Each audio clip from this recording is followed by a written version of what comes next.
And the National Gender and Equality Commission is celebrating 10 years of existence. So let us now listen in to the celebrations of 10 years of the existence of the National Gender and Equality Commission, a function that's being graced by Cabinet Secretary Professor Margaret Kobia. Principal adherence. The Constitution is very clear in Article 27, sub-article, is it 8 and 6? And we are not relenting on that. We have gone further to petition our National Assembly and said, as you vet, just remember, we shall require 2/3 adhered to. We don't know the outcome yet. We are waiting. We hope we don't have to run to court. We hope it will be adhered to. We also issued advisory when it came to the whole idea of recruitment of the Chief Justice and Judge of the Supreme Court. Why? 2/3 again must be adhered to. I know at that time there was a lot of talk, but I'm glad they adhered to that.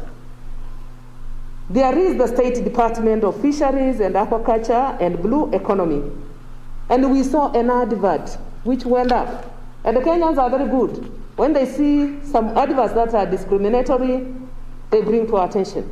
It was said, deep sea, whatever it was, only men were required to apply because women cannot do it. Nobody asked the women whether they could do it or not. And nobody knew the capacity of women. And therefore, we had to write to the then principal secretary, and they had to redo that advert. Otherwise, somebody cannot just go out and discriminate openly, and we keep quiet as NGEC.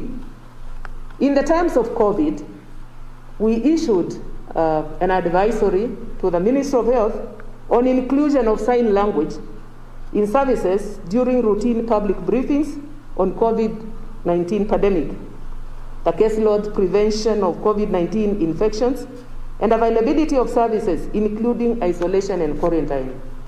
I'm very happy with our own CS, Mutai Kagwe. You have seen there's always somebody signing when they are giving those briefings, just to ensure inclusion. Most of the advisories have led to the review of the discriminatory actions and consideration of corrective measures to reduce exclusion of SIGs in major opportunities.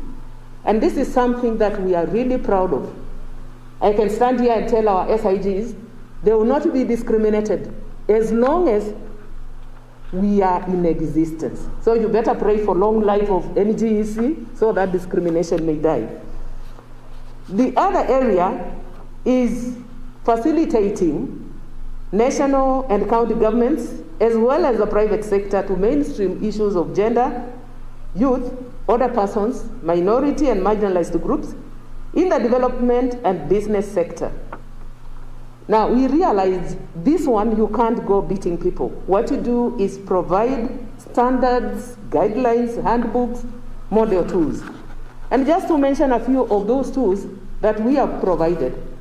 One of them is the handbook for legislators on equality and inclusion in law-making process, what you may refer to as public participation, so that no one is left behind. It was actually launched, I still remember, it was launched by Ken Lusaka in if my mind serves me well, that was in 2018. We have also done the guidelines for county government leadership, integration of gender equality, inclusion in county development issues.